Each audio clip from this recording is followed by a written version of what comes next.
जय Hind. Live times देख रहे हैं आप और क्रिकेट के मैदान में सबसे बड़ी बैटल होने वाली है कल, वो है भारत बनाम पाकिस्तान। इंडिया वर्सेस पाकिस्तान का मैच जब भी होता है, वो भी T20 वर्ल्ड कप में, तो एक रोमांच जो है वो अलग लेवल पे होता है। कभी भी मैच हो, जब ये दोनों टीमें आमने सामने होती हैं, तो आप किसी भी कोने में हो इस दुनिया के, तो आप वो जरूर पल को देखना चाहते हो, क्योंकि ये बहुत इंटरेस्टिंग बैटल है। और ग्राउंड पे ही नहीं, उसके बाहर से ही, जिस दिन मैच होता है उसी दिन ये प्रेशर गेम नहीं होता है, उससे पहले से ही 10-15 दिन पहले से ही प्रेशर बनना शुरू हो जाता है टीम्स पे, और जो रिजल्ट है वो हमेशा भारत को ही फेवर किया है। तो आज हम बात करेंगे भारत बनाम पाकिस्तान की। मेरे साथ गेस्ट जुड़ रहे हैं विशाल भाई, इनको कौन नहीं जानता है, मौका मौका से फेमस हुए थे। और जब भी भारत पाकिस्तान की मैच की बात होती है, जो भारत पाकिस्तान का मैच होता है, तो विशाल भाई ना हो हमारे साथ तो मज़ा नहीं आता। उसके साथ अनुज भाई जुड़ रहे हैं, खेल पत्रकार हैं।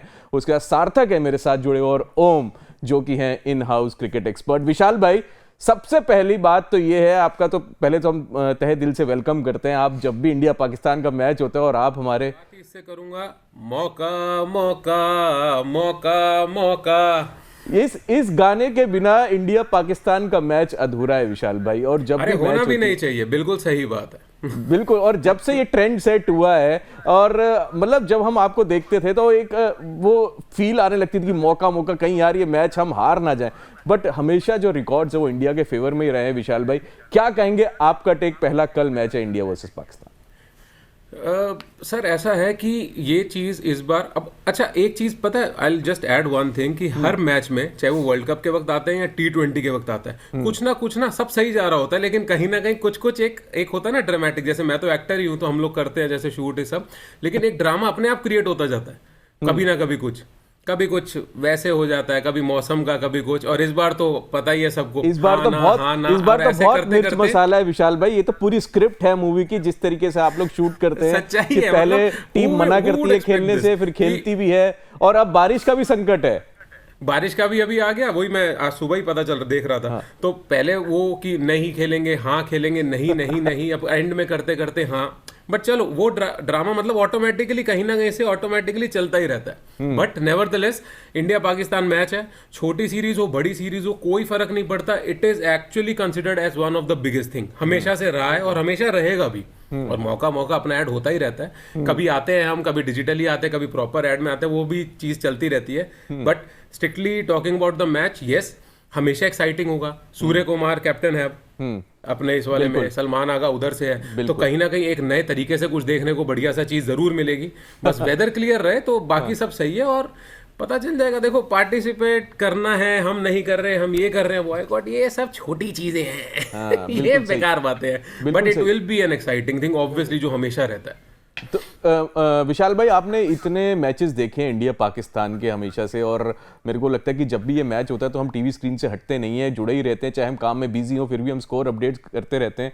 तो आपका जो रोहित शर्मा के साथ जब हम पिछली बार मिले थे, तो रोहित शर्मा कप्तान थे, अब सूर्य कुमार यादव कप्तान है, एक नई टीम है, यंग टीम है, उसको लेके आपका एक रिएक्शन हमको। द थिंग इज कि एवरीवन अभी जैसे हर बार होता है, वैसे देखो हम अपनी टीम के लिए हमेशा से ही बड़ा एक वो रहते हैं, मोटिवेटेड भी रहते हैं और होपफुल हमेशा रहते हैं, और रहेंगे भी। एक अपना इमोशन है, ये तो एक इनसाइड इमोशन है जो ऑटोमेटिकली बाय बर्थ है शायद हम लोगों को सबको। लेकिन ये वाली टीम भी आई वुड से कि एक यंग और पूरा एक नया है, और इसमें मुझे कुछ एक्चुअली लूप होल सच में देखा नहीं जाता। इक्का दुक्का कुछ हो वो तो चल जाता है, कवर अप चीजें, लेकिन it's actually a very fine team and we have a very good hope. बहुत अच्छे से हम पूरा एक्चुअली करने कराने लायक हैं सच में भाई, ऐसा स्ट्रेस नहीं। और प्लस अपना इंडिया श्रीलंका, और इंडिया होम ग्राउंड भी है, पर हाँ ये मैच हमारा श्रीलंका में ऑब्वियसली फॉर ऑब्वियस रीजंस। लेकिन हाँ, लेकिन है स्ट्रॉन्ग टीम है भाई, मजा आएगा, मजा आएगा इस मैच, ग्रेट फन। बिल्कुल। इस बार भी जो है बहुत इंटरेस्टिंग ये कॉन्टेस्ट होने वाला है। अनुज भाई, आपके पास चलते हैं, आपने विशाल भाई को सुना, और बहुत इंटरेस्टिंग बैटल है। सबसे पहले आपका टेक जानना चाहेंगे कि पाकिस्तान ने बहुत ड्रामेटिक टर्न दिए इस मैच को लेके, अब वो फाइनली जो है वो मैच खेलने जा रही है, क्या कहेंगे? पहला टेक आपका, पहला रिएक्शन पाकिस्तान टीम के। मेरे रिएक्शन से पहले मैंने प्रेस कॉन्फ्रेंस भी सुनी थी, और मैं इंडियन नामीबिया का मैच भी मैंने क्लोजली ऑब्जर्व किया था। उसमें तिलक वर्मा ने एडमिट किया कि जो पाकिस्तान ने जो कंट्रोवर्सी पैदा करी है पहले, उससे प्लेयर्स में भी एक्साइटमेंट एक आ गया है। हाँ, तो फैंस में तो एक्साइटमेंट रहता ही था हमेशा से इंडिया पाकिस्तान के, सब प्लेयर्स में भी एक्साइटमेंट है। और मैं बता देना चाहता हूँ करण आपको कि ये टीम जो है ना इंडिया की, हम बैटिंग की हमेशा से तारीफ करते हैं, जो कि बहुत स्ट्रांग है, पर इस बार बॉलिंग भी बहुत स्ट्रांग है। अब वरुण चक्रवर्ती को कोई खेल नहीं पाता है, मतलब आप देखिए उनकी स्पिन बॉलिंग कितनी अच्छी है। ट्रू। अक्षर पटेल ऑलराउंडर बन गए, ऑलराउंडर है। जसप्रीत बुमराह हमारे पास है ही ऑलरेडी। तो जो बॉलिंग है ये भी बहुत स्ट्रांग है। तो जैसे विशाल भाई ने भी बोला कि उन्हें कोई लूप होल नहीं दिख रहा है, वो इसलिए नहीं दिख रहा है क्योंकि कोई लूप होल है ही नहीं। अगर इंडिया कोलैप्स भी हो रही है तो सूर्य कुमार यादव उन्हें बचा ले रहे हैं। वो टाइम दौर गया जब इंडिया कोलैप्स होती थी तो फिर ऑल आउट ही हो जाती थी। तो ये जो मैच है इसलिए भी बहुत एक्साइटिंग होने वाला है, और बारिश का साया तो कुछ बिगाड़ ही नहीं पाएगा इस चीज का, क्योंकि इंडिया पाकिस्तान का जो मैच है वो 5 ओवर का भी करवा देंगे अच्छा, अगर ऐसा हुआ तो करंट। तो बिल्कुल रिजल्ट तो आना है। अच्छा, आप दोनों से मैं एक सवाल दूंगा, जो उस्मान तारिक है जिसकी बहुत चर्चा हो रही है पाकिस्तान को लेके। विशाल भाई, अगर वो बॉलर आपने देखे हो जिस तरीके से वो गेंदबाजी कर रहे हैं, उस पर आपका क्या रिएक्शन है? क्या वो हमारे लिए खतरा हो सकते हैं? अरे झेल लेंगे, देख लेंगे। बट देखो, नहीं वही जो अभी सर ने कहा, अनुज भाई ने, एक्चुअली अनु सर का भी कहना सही है कि ये जो एक्साइटमेंट है ना, देखो सीधी सी चीज़ है, अब वो इस टेरिटरी का हो, हमारी बाउंड्री वाला हो या उधर से हो, दोनों नेशन के लिए दोनों अपने अपने खेल रहे हैं, एंड दोनों अच्छी टीम्स भी हैं, वो लोग भी अच्छा खेलते हैं। बहुत जगह पे उन्होंने अपना फील्डिंग और बहुत जगह पे अपनी बॉलिंग, वो सब उन्होंने भी दिखाया, जिसकी आप बात कर रहे हैं उनकी भी बॉलिंग की अगर फिर हम बात करें। बट वही उनके पास भी एक अलग नया एक्साइटमेंट लेवल इस पे और ऐड हो गया होगा, एक नई होप, एक नई पावर और ऐड हो गई होगी। पर वही चीज़ देने के लिए, जवाब देने के लिए और एक्चुअली एंटरटेनिंग और मजे से प्रॉपर तरीके से खेलने के लिए हमारे पास भी फिर कमी नहीं है। जी बिल्कुल। एक्चुअली मतलब वो एक होता ना, इस बार कहीं ना कहीं फेस ऑफ देखने का कुछ मौका अच्छा सा मिलेगा। और शायद अच्छा ही आएगा। बॉब्जी द किंग जो वो कहते हैं, बॉब्जी द किंग, वो भी बैक है। आपके पास आएंगे अनुज भाई, आपके पास चलते हैं। ओम भाई, आपने रिएक्शन सुन लिए दोनों के, क्या कहेंगे? आपका टेक हम जान लेते हैं कि पाकिस्तान इस बार क्या हो सकता है। बिल्कुल, मैं वेट कर रहा था कि आप क्वेश्चन पुट अप करें उस्मान तारिक का, और कहीं ना कहीं मैं भी बोलने वाला था कि उस्मान तारिक, ये बहुत बबल बना पड़ा उस्मान तारिक का। और अभी जो हालिया में जो सीरीज हुई थी ऑस्ट्रेलिया के अगेंस्ट, उसके अंदर भी कैमरन ग्रीन को आउट किया था उन्होंने। और दिक्कत उनके पॉज से नहीं है, दिक्कत है वो इतना ज्यादा लो आर्म से गेंद डालते हैं। लेकिन अब तक खैर एक्शन तो अब तक कोई रिपोर्ट नहीं किया गया, क्लियर एक्शन नजर आ रहा है। लेकिन कहीं ना कहीं अब अश्विन ने इस पर बड़ी इंटरेस्टिंग बात करी है। अश्विन का कहना है कि चलो ठीक है, कोई दिक्कत नहीं अगर वो इतना बिलो दी आर्म बॉल डाल रहे हैं, अब तक लीगल नजर आ रहा है। लेकिन हाँ, बैट्समैन पॉज को लेकर कर सकता है कि भाई मुझे पॉज से दिक्कत है कि कब गेंद फेंकेगा, मुझे इसका अंदाजा नहीं हो पा रहा है। तो कहीं ना कहीं जीत के लिए साम दाम दंड भेद जो आपको अपनाना है अपनाइए। और कहीं ना कहीं एक नया किस्म का गेंदबाज है। पहली बार अगर आपने देखा होगा कि जब वरुण चक्रवर्ती भी जब नए नए आए थे, अब तो सेंसेशन थे। बहुत सारी टीम अभी भी उनको पढ़ने में नाकाम रहती है। अभी भी जो हाल ही में जो नामीबिया वाला मैच हुआ ना, स्टार्टिंग में आप देखिए कि नामीबिया ने अच्छी बैटिंग की थी, बुमराह को भी उन्होंने रन्स किए थे, हार्दिक पांड्या को भी रन्स किए थे, अर्शदीप सिंह को भी रन्स किए थे। लेकिन ब्रेक थ्रू दिलाया किसने? वरुण चक्रवर्ती ने। यानी कि पता चलता है कि वो मिस्ट्री गेंदबाज है। और कहीं ना कहीं मुझे लग रहा है उस्मान तारिक जब गेंदबाजी करने आएंगे तो थोड़ा जो बैटल है ना, जो ऑलरेडी हीटेड अप है, ये और ज्यादा इसमें फायर नजर आएगा आपको। जी बिल्कुल, फायर नजर आएगा। सार्थक भाई, जितनी भी चर्चाएं चल रही हैं इसको लेके, अब तो बॉब्जी द किंग भी बैक है, बट उनसे बॉल नहीं लग रहा। मैं नेट्स में उनकी प्रैक्टिस देख रहा था, वो हमेशा एक जो है ना पात्र बनी जाते हैं मीम के, और इस बार भी वो बन गए। पर आपका टेक क्या कहता है? देखिए, जैसा कि आपने सबसे पहली बात बाबर की बात करी, तो उनका T20 में स्ट्राइक रेट को लेकर के और हालिया जो फॉर्म है उसको लेकर के सवाल लगातार उठाए जाते रहे हैं। लेकिन पिछले मैच में हमने देखा कि उन्होंने थोड़ा सा स्कोर किया, 46 आई थिंक उन्होंने स्कोर किया था। तो नो डाउट अगर हम इंडियन फैंस हैं तो हम कहते हैं, लेकिन बाबर एक अच्छे बल्लेबाज हैं। और 2021 का वर्ल्ड कप हमें हर एक्साइटमेंट से पहले थोड़ा सा याद भी करना चाहिए कि हमें बड़ा सीरियस होकर के गेम को खेलना है। क्योंकि जितना हीटेड मोमेंट अभी तक रहा है कि मैच खेलेंगे नहीं खेलेंगे, इसने एक पॉलिटिकल सराउंडिंग्स हमारी उनको भी बहुत ज़्यादा हीट कर दिया और इस गेम को एक तरीके से युद्ध का मैदान जैसा हम कह सकते हैं बना दिया है। तो ऐसे में हमें अपनी नर्व्स से, हमारे जो खिलाड़ी हैं उनको अपनी नर्व्स पे कंट्रोल करना पड़ेगा। सूर्य कुमार बहुत अच्छे कप्तान हैं, लेकिन हमें एशिया कप का गेम भी याद करना पड़ेगा। जब हम लोग फाइनल में गए थे, वहां पर कहीं ना कहीं हम कोलैप्स होते हुए दिखाई दे रहे थे। तिलक वर्मा ने हमें उस मैच में बचाया था, कहीं ना कहीं सिंगल हैंडेडली हमारे लिए वो मैच निकाला था। तो मुझे ऐसा लगता है कि इस मैच में सबसे ज्यादा की फैक्टर अगर किसी का रहेगा तो मिडिल ऑर्डर में तिलक वर्मा का रहने वाला है। क्योंकि हमारे पास एक बहुत पावर हिटिंग ओपनर्स हैं। स्लॉग जो हमारे डेथ ओवर्स हैं उसके लिए हार्दिक पांड्या है हमारे पास, शिवम दुबे हैं। लेकिन बीच में आकर के कौन टिकेगा? क्योंकि कोलंबो की जो पिच है बिल्कुल, वो wicket, स्पिन spin फ्रेंडली होगा, स्पिन फ्रेंडली मानी जाती है। तो और स्पिनर हमने जैसा अभी उस्मान की बात की, तो एक नया स्पिनर होगा, मिस्ट्री होगी, तो शायद दिक्कत पैदा कर सकता है। तो ऐसे में हमें एक ऐसा बल्लेबाज चाहिए जो जम जाए, जैसे हम विराट की बात करते हैं, हमारे पास रोहित शर्मा जैसे तो हैं, अभिषेक शर्मा हो गए, ईशान किशन हो गए, लेकिन एक विराट की तरह आकर के बीच में अगर खड़ा हो जाएगा 6 ओवर से लेकर के 14-15 ओवर तक, तो हमारे लिए बहुत ज्यादा सॉलिड चांसेस बन जाएंगे इस मैच को जीतने के लिए। जी बिल्कुल, चांसेस की बात नहीं, देखिए अगर रिकॉर्ड्स की बात करें विशाल भाई, रिकॉर्ड्स तो हमारे पे ही फेवर करते हैं हमेशा भारत को, चाहे वो T20 वर्ल्ड कप हो या T20 कोई सीरीज हो। ये सब चीजें हैं, लेकिन करण सबसे पहले एक चीज जो बताऊंगा ना वो यही है, जैसे हमने बात करी ड्रामा ऐड होता रहता है, जैसे ये बॉलर साहब भी तो हैं, ये भी वही जो पॉज वाले, मतलब फिल्मी बैकग्राउंड हमारा हर जगह चल रहा है, मैच हमारा पूरा एंटरटेनिंग में ही है? जो हम फिल्मों में देखते हैं, जैसे लगान थी, कुछ थी, जो कहीं ना कहीं टेक्निक है, सोचो असली में वैसी चीजें आती जा रही है और ऑटोमेटिकली आ रही है हमारे पास। जी, तो बिल्कुल इंटरेस्टिंग मूवमेंट होने वाला है। अनुज भाई आपसे भी हम ये जानना चाहेंगे इस बॉलर को लेके आप क्या कहेंगे, क्योंकि जब भी ऐसा कोई नया मिस्ट्री बॉलर आता है तो पहले हमेशा रिकॉर्ड यही रहा है कि इंडिया थोड़ी जो है वो बैकफुट पे रहती है, क्या इस बार वैसा ही तो दोहरा नहीं रहे हम इतिहास? बिल्कुल, मुझे वो 2009-2010 वाला दौर याद है जब हम बैकफुट पे आ गए थे और हम सोच रहे थे कि 50 ओवर में से 20 ओवर हमें मेंडिस और मुरलीधरन के बिल्कुल डॉच करने पड़ेंगे। तो वो बड़ा ही खतरनाक दौर हुआ करता था जब हमें बॉलर समझ ही नहीं आते थे, वो सहवाग जो मतलब स्पिनरों को खड़े खड़े मारते थे वो आउट हो जाते थे। तो यहाँ पे उस्मान तारिक के साथ क्या है कि अब हमारी जो बैटिंग है ना बहुत ही अटैकिंग मोड में है, तो अगर 2-3 छक्के भी या चौके बाउंड्री पड़ गए तो उसको भी आप डिसेटल कर सकते हो। और जैसा कि मैंने भी अश्विन की वो वीडियो देखी थी, अश्विन ने भी बहुत अच्छी बात बोली कि आप with in the ICC rules हो ये बोलने के कि मुझे तो पता ही नहीं है कि वो पॉज कर रहा है या फेंक रहा है। 100% हो सकता है वो पॉज कर रहा हो पर वो फेंक देता है, तो बैट्समैन तो ये बोल सकता है ना मुझे नहीं समझ में आ रहा। तो ये चीज जो है ये इंडियन बैट्समैन को अपनानी पड़ेगी साइकोलॉजिकल एडवांटेज लेने के लिए, क्योंकि आईसीसी ने उस्मान तारिक को क्लियर कर दिया है और ना ही उनका जो एल्बो जो बेंड है वो 15 डिग्री से कम भी नहीं है बिल्कुल कि उसको इलीगल डिक्लेयर करा जाए, बिल्कुल और वो मैच खेल भी रहे। तो इंडियन बैट्समैन को साइकोलॉजिकली करना पड़ेगा कि इस तरह से बीच में कन्वर्सेशंस करें, अंपायर के पास जाएं ताकि उस्मान तारिक पे भी प्रेशर बने।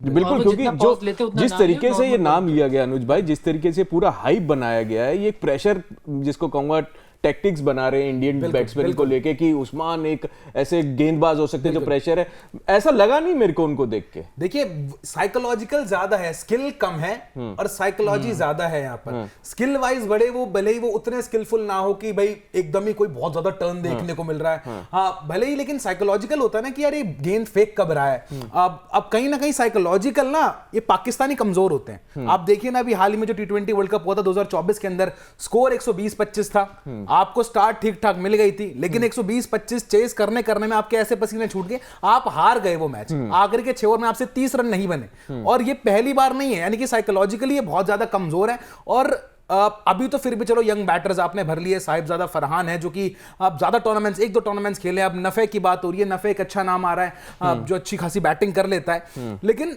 इन सबके बावजूद इतिहास में तो आपके पास अच्छे खासे एक्सपीरियंस बैटर रहते। इफ्तिकार अहमद चाचा, ये पुराना नाम है, इसने पाकिस्तान क्रिकेट को लंबा सर्व करा है, और चाचा है तो लंबा सर्व करेंगे बिल्कुल, लेकिन उसके बावजूद हाल देखिए इनका क्या हो जाता है। शदाब खान है, आप देखना होगा कि ये कितने ऑलराउंडर्स खिलाते हैं, ये इंटरेस्टिंग होगा, क्योंकि अभी फहीम अशरफ भी है, आपके पास शदाब खान भी है, आप सैम से भी ओवर डलवाएंगे, क्या आप एक और स्पिनर ऐड करेंगे, मुझे यही देखना होगा कि ये क्या 11 खिलाएंगे इंडिया के, क्या एक और कोई स्पिनर ये खिलाना चाहेंगे, कि अबरार अहमद भी होंगे। हम बार बार उस्मान तारिक की बात तो कर रहे हैं, लेकिन हाल ही में जो प्रदर्शन करके दिखाया वो अबरार अहमद ने करके दिखाया है। ऑस्ट्रेलिया के अगेंस्ट भी तीनों मैचेस के अंदर ऑस्ट्रेलिया को खड़े होने नहीं दिया अबरार। उनकी लाइन भी अच्छी है, अगर देखा जाए तो, अगर मैं प्रैक्टिस की अगर उनके जो वीडियोस में देख रहा था, उनकी जो स्लाइड टर्न होती है, कोई ज्यादा मेजर टर्न नहीं होती अबरार अहमद की, लेकिन वही होता है ना कि बल्ले के सामने से एकदम आप ऐसा तो नहीं है कि हमारा फोकस जो है वो इस तरफ है, बट एग्जैक्टली खतरा जो है वो कोई और हो सकता है। बिल्कुल, अबरार अहमद लंबे, अभी भी आप चैंपियंस ट्रॉफी वाला मुकाबला भी था, उसके अंदर शुभमन गिल को किस तरीके से आउट किया था,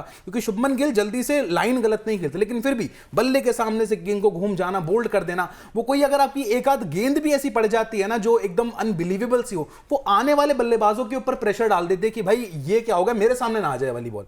तो हाँ, अबरार अहमद, सैम और साथ में उस्मान तारिक इंटरेस्टिंग होगा, लेकिन हमारे पास भी वरुण चक्रवर्ती है, अक्षर पटेल है। देखना होगा कुलदीप यादव को मौका मिलेगा नहीं मिलेगा, मुझे नहीं लगता मिलेगा, क्योंकि अब तक सेटल्ड अब नजर आ रही है चीजें। बट मेरे को लगता है कि प्लेइंग 11 में जो है वो चेंजेस होंगे। विशाल भाई, आपसे हम प्रेडिक्शन ले लेते हैं। क्या लगता है कि आपने सुना कि पिच जो है स्पिन फ्रेंडली हो सकती है, थोड़ा सा क्लाउडी कंडीशन है, बिल्कुल। आप क्या कहेंगे as a fan? Indian team का क्या स्कोर देखना चाहते हैं कि हाँ इतना स्कोर तो होना चाहिए बोर्ड फैन नहीं ऐसा, बल्कि प्लेयर ही कहूंगा मैं भी। बिल्कुल ये कि ये सिचुएशंस देखो आएंगी और होगा भी, शायद कुछ ना कुछ हो ही जाता है, क्योंकि यार वो एक बाय लक या कुछ कह लो डेस्टिन्ड है, कुछ होता जरूर है, लेकिन वो एक्चुअली एक्साइटमेंट को और एड अप करने के लिए ही आता है। And we'll be having we have the things in favour. लेकिन ये जो पॉइंट सर ने अभी बताया है, बहुत अच्छे 2-3 प्लेयर्स के साथ जो डिस्कशन करे, और उन्हीं के ना वो ओवर्स और वो सब उस वक्त का लाइनअप देखने में ना मजा भी आएगा एक्चुअली। और वही हमारे जो है वो मिडिल ओवर्स ही होंगे, टर्न शायद ला सकता है, बट एट द एंड लेके जाएंगे यार, हम आएंगे, अभी करेंगे। कुदरत का निजाम नहीं हो रहा, मतलब कुल मिला के इस बार नहीं वो होगा भी नहीं कभी। अनुज भाई, आपसे जान लेते, क्या प्रेडिक्शन आपको लग रहा है पिच कंडीशंस को देखते हुए, बैटल को देखते हुए, इतना जो है हाई वोल्टेज मैच होने वाला है, क्या लगता है कि टॉस फैक्टर क्या रहेगा और प्रेडिक्शन जो है स्कोर की? अगर भारत बैटिंग पहले करता है तो क्या प्रेडिक्शन होना चाहिए, और अगर बॉलिंग करता है तो क्या प्रेडिक्शन होना चाहिए? भारत को बॉलिंग तो पहले करनी नहीं चाहिए, मैं बताता हूँ क्यों। कोलंबो में 2 ग्राउंड है, पर इंडिया का मैच प्रेमदासा स्टेडियम में हो रहा है, जहाँ पे अभी तक वर्ल्ड कप के 3 मैच खेले गए हैं, और वो तीनों मैच उन्हीं तीनों टीमों ने जीते हैं जिन्होंने पहले बैटिंग करी है। बिल्कुल। तो इंडिया को टॉस जीतते ही बैटिंग करनी चाहिए आपको, बॉलिंग करने का तो सवाल ही पैदा नहीं होता। और क्योंकि पिच स्प्रिंट फ्रेंडली है, तो मैं पर्सनली 3 स्पिनर्स को देखना चाहूंगा। बिल्कुल। मुझे नहीं पता टीम मैनेजमेंट क्या डिसीजन लेता है, क्योंकि हमने अरुण जेटली स्टेडियम में भी मैं था और उस वक्त भी हमने प्रैक्टिस देखी थी, तो इंडिया 2 स्पिनर्स के साथ ही जाने वाला था, और नामीबिया के साथ वही हुआ था। जो बात रही संजू सैमसन वाली, वो बाहर जाएंगे अगर अभिषेक शर्मा आते हैं, क्योंकि वो तो तय है। तो प्लेइंग 11 में ये एक चेंज मुझे दिख रहा है। अब स्पिन फ्रेंडली पिच के लिए कुलदीप यादव आते हैं और किसी एक प्लेयर को और बाहर जाना पड़ता है, वो आज हमें पता चल जाएगा जब इंडिया 6 से 9 प्रैक्टिस करेगा। इंडिया का टाइम 6 बजे है शाम को। क्योंकि मेरे को जहां तक लगता है कि कुलदीप यादव का होना इस प्लेइंग 11 में बहुत इंपॉर्टेंट फैक्टर होगा। बिल्कुल हाँ, क्योंकि जिस तरीके से वो विकेट और उनका प्रेशर, जो इतिहास है पाकिस्तान के, कुलदीप यादव को ही सपोर्ट करता है। सार्थक भाई, आपसे भी हम प्रेडिक्शन ले लेंगे। क्या आपको लगता है कि जैसे कि अनुज ने बताया कि पहले टॉस जीतो और बैटिंग करो? बिल्कुल, जैसा कि अभी हाल ही का रिकॉर्ड जो कोलंबो का शेयर किया, तो मैं भी उसके साथ सहमत हूँ। मैंने भी आज ये स्टैट्स जिस समय चेक कर रहा था, तो मैंने चेक किया कि पहले बैटिंग करने वाली टीम वहाँ पे एडवांटेज लेकर के जा रही है। तो ऐसे में हमें भी क्यों ना जो चल रहा है उसी पे बहती गंगा में हाथ धोना चाहिए और आगे बढ़ना चाहिए। लेकिन मैं ओम भाई की बात को थोड़ा सा बड़ा करूँगा। जैसे अभी उस्मान तारिक की बात हो रही थी, तो मैं इसमें ये कहना चाहूँगा, ये पाकिस्तानी जो है वो मेंटली बहुत ज़्यादा वीक हैं। बिल्कुल, साइकोलॉजिकली बहुत ज़्यादा वीक हैं, क्योंकि हम रिकॉर्ड उठा करके देख लें, अगर इनका 1 या 2 बल्लेबाज आउट होता है तो फिर इनकी लाइन लग जाती है। और कुलदीप उसमें माहिर हैं। हमें रिकॉर्ड याद आते हैं, हमें मैचेस याद आते हैं कि कुलदीप ने जिस समय झड़ी लगाई तो उस समय ये कोलैप्स हो गया। लास्ट वर्ल्ड कप में भी, 24 वाले वर्ल्ड कप में भी ऐसा ही हुआ था। अच्छा खेल रही थी, लग रहा था कि पाकिस्तान कहीं मैच ना निकाल ले जाए, लेकिन एंड में जब जैसे ही विकेट गिरा उसके बाद वो कोलैप्स हो गए। तो ये साइकोलॉजिकली बहुत ज्यादा वीक हैं, और इसीलिए चाहे वो युद्ध का मैदान हो, चाहे वो क्रिकेट का मैदान हो, ये केवल हवाई बातें करना जानते हैं। तो बिल्कुल हवा ही दिख रही है। भाई, आपका भी टेक ले लेते हैं। क्या प्रेडिक्शन आपका क्या कहता है? देखिए, प्रेडिक्शन तो यही है कि इंडिया जीतेगी, और जो मुझे चेंज लग रहा है, मुझे लग रहा है हरदीप सिंह को ही बाहर करेंगे, और जो 2 सीमर रहने वाले हैं, प्राइमर आपका रहेगा जसप्रीत बुमराह, और सेकेंडरी आपके हार्दिक पांड्या, जो कि इनिशियल ओवर्स आपके डलवाते हैं। और कहीं ना कहीं अब जो नोटिस करता हूं मैं, अब तक ऐसा बुमराह के साथ मैंने ज्यादा देखा नहीं है कि कप्तान सूर्य कुमार यादव बुमराह को पावर प्ले के बाद ही लेकर आते हैं। अरुण जेटली स्टेडियम में मैं भी था और मैं भी मैच देख रहा था नामीबिया का, तो पावर प्ले के बाद ही इंट्रोड्यूस करवाया गया यहाँ पर सूर्य कुमार यादव को। और इससे पहले भी हमने बायलैटरल सीरीज के अंदर भी देखा है कि वेट करते हैं, डेथ ओवर्स में ज्यादा रिस्पॉन्सिबिलिटी होती है जसप्रीत बुमराह के ऊपर। तो यही मुझे लग रहा है कि शायद हरदीप सिंह को मौका नहीं मिलेगा, और कुलदीप यादव 3 स्पिनर, कुलदीप यादव, अक्षर पटेल और साथ में आपके मिस्ट्री गेंदबाज वरुण चक्रवर्ती, ये होंगे, और भारतीय टीम कंफर्टेबली लेट्स होप मुकाबला जीतेगी। ठीक है, तो जाते जाते विशाल भाई, आपसे भी एक मैसेज टीम इंडिया के लिए जो आप देना चाहें। कोई नहीं, शुरू और एंड दोनों में ये करूंगा, बस मौका मौका, हम ही जीतेंगे, मौका मौका। और यही आपके जो 2 वर्ड्स है ना, ये आपको वायरल कर देते हैं। ठीक है भाई। अनुज भाई, आप जाते जाते क्या मैसेज टीम इंडिया के लिए, क्या हमारे दर्शकों को बताएंगे कि कितना जो है वो संभल कर खेलने की जरूरत है इस बार? नहीं, बिल्कुल फोकस, देखो वो लोग हैं ही और करेंगे भी, इस पे कुछ कहने की जरूरत नहीं और याद दिलाने की भी हमें शायद जरूरत नहीं है, but yes, good luck and best wishes to us. जी अनुज भाई, आपकी तरफ। जी, मैं तो ये बोलूंगा कि T20 में कोई भी जीत सकता है, इसलिए जिम्बाब्वे भी जीत गई ऑस्ट्रेलिया से। बिल्कुल और हमें ध्यान रखना पड़ेगा कि पाकिस्तान 3-0 से व्हाइट वॉश करके आई ऑस्ट्रेलिया को। बिल्कुल एग्जैक्टली। तो हमें बहुत ही कॉशियसली खेलना है, बट हमें अपना अटैकिंग गेम बंद नहीं करना है, क्योंकि मेरा ऐसा मानना है इंडिया की बैटिंग मुझे इतनी पसंद आ रही है अभी कि अगर इंडिया ने 230 रन भी बना दिए ना, तो पाकिस्तान उसे 50 ओवर में भी नहीं चेस कर सकती, 20 ओवर में। एग्जैक्टली 100%। बिल्कुल। और ये जो आपने लास्ट बॉल पे छक्का मारा है अनुज भाई, मेरे को लगता है ये आपका क्लिप काट के हम लोग जरूर वायरल करेंगे और चाहेंगे कि पाकिस्तान इसको जरूर देखे, आपको भी टैग करेंगे। तो कल जो है वो बहुत बड़ा मुकाबला होने वाला है भारत बनाम पाकिस्तान का। रिकॉर्ड तो यही फेवर करता है भारत की तरफ। जितना हमारे गेस्ट ने हमको इस गेम के बारे में बताया कि कितना जो है एज जो है वो भारत टीम पे है, बट पाकिस्तान को भी हमको कमजोर नहीं आंकना चाहिए। जोश में नहीं, सिर्फ अपने को होश में खेलना है और अच्छी गेम खेलनी है, ताकि जो है एक और जीत हम अपने नाम दर्ज करें। बाकी आप क्या कमेंट सेक्शन में बताना चाहेंगे? भारत टीम के लिए कोई मैसेज है या कोई सवाल आप हम लोगों से पूछना चाहें तो जरूर कमेंट सेक्शन में बताएं। हमारे साथ जुड़ने के लिए धन्यवाद। देखते रहिए लाइफ टाइम्स।